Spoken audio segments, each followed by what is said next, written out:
Welcome back to WagerTalk.com. I'm Marco D'Angelo, joined in studio with Scott Spreitzer. We're going to preview the college playoff championship games. Scott, like it or not, we've got our four teams. I know there was a lot of debate Saturday night and into Sunday morning whether these were the four that we should have got. This is what we had going in. They just shuffled the rotation a little bit. Do you agree with these four teams? Yeah, I do. I mean, you could make an argument for Michigan, Penn State, whatever. But I agree with the four teams that are in it. And it took me a while to kind of come around to Washington throughout the course of the season because of that non-conference schedule where they played nobody. And then, of course, the Pac-12 being down. Some of the teams they played at the time they played them weren't as good as you would expect over the past 7 or 8 years out of some of those programs like Stanford and Oregon. But again, no serious problem with the Final Four.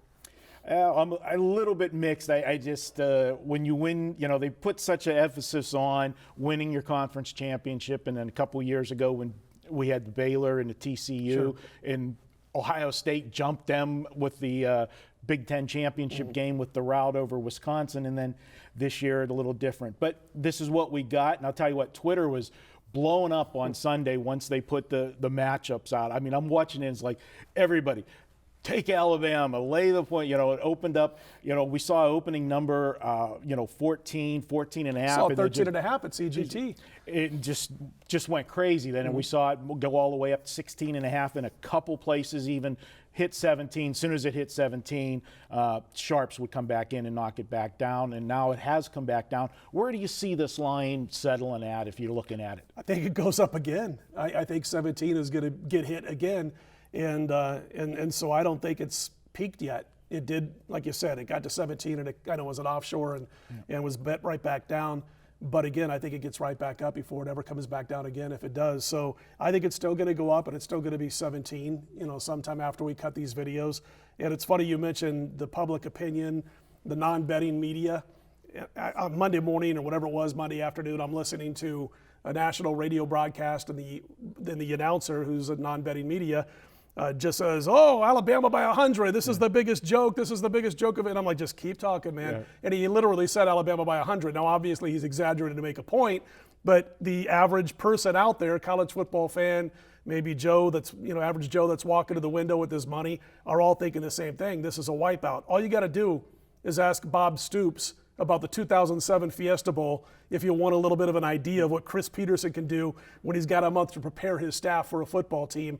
And I just think it's just a little ridiculous the way people have gone off on one side.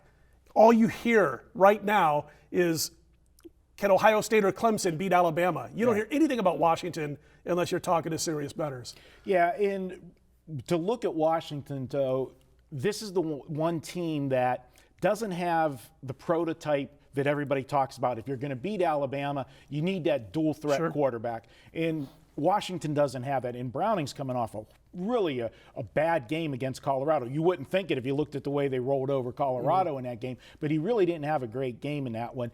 How do you think he responds coming back against this Alabama defense? Because, you know, you looked at the Florida game, you know, it's tight for a while, and then you blink your eyes, and you got a defensive score, and the game just gets out of hand right away with this team. If this number was 16 and a half, and the game was 1 week from the last game they played, I'm not on Washington. I probably just don't play the football game because I think you got issues to deal with, like a quarterback who's not going to be gaining 70 or 80 yards, calling his own number, pulling the ball down, and running the football.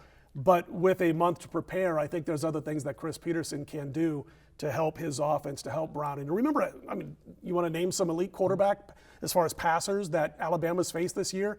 Not a whole lot that Alabama's defense has faced. Now, I'm not crazy. I'm not going to sit here and say that Alabama can't be prepared for an elite-style quarterback, but I think with a month to prepare that Washington's going to have some key situations where they can dial some things up that they weren't doing maybe so much in the regular season. They're not going to sit back and run the ball on first down for a yard, run the ball on second down, and all of a sudden it's 3rd and 8. Okay, now we're going to drop back and pass the football. That's not going to be Washington's MO in this particular football game.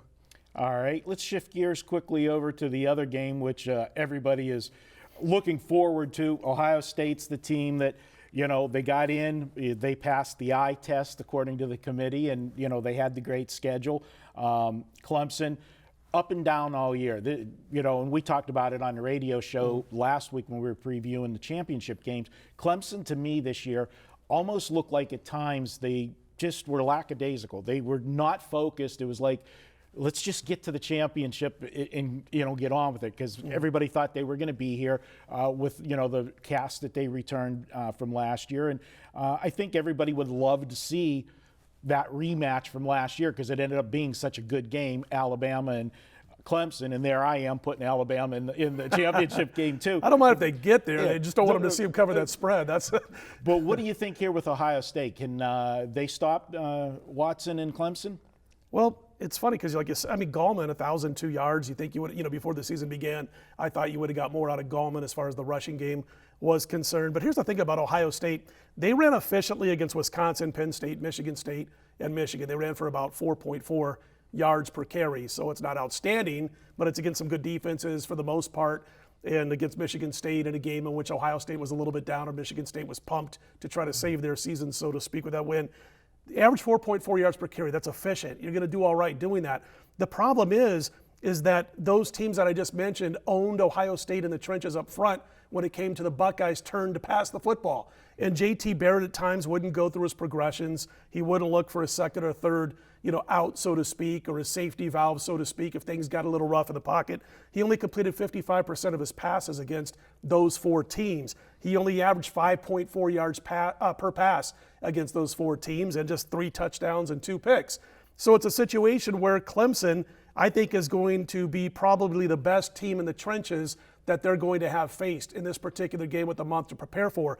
And if Ohio State runs the ball for 4 to 4.5 efficient yards per pop, I don't think Clemson's going to mind a whole lot. I think it's all about Clemson making sure J.T. Barrett doesn't go off for a big run a couple of times a game, and make sure that he doesn't find that receiver deep downfield behind the defensive backs. If they're able to do that, they could do what those 4 teams I just said, that I just mentioned, and allow 4.5 yards per carry and come away with the win. So I got to tell you, I was a little bit surprised that Ohio State was laying 3.5 in this game as much as they were as we cut these videos. Yeah, we have the rankings saying one thing and the line saying another. So we'll see if who knows more, the committee or Vegas on this one. I know where my money is on that one.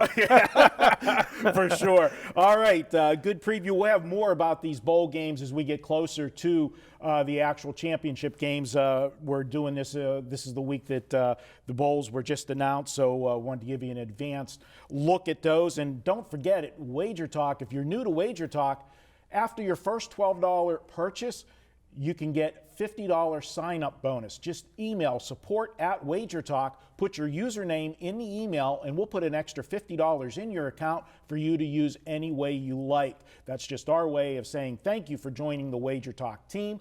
And don't forget, every weekend all access for $69. Thursday through Monday, pick your favorite capper, get all of their plays in all sports for $69. We'll be back with more here at Wager Talk.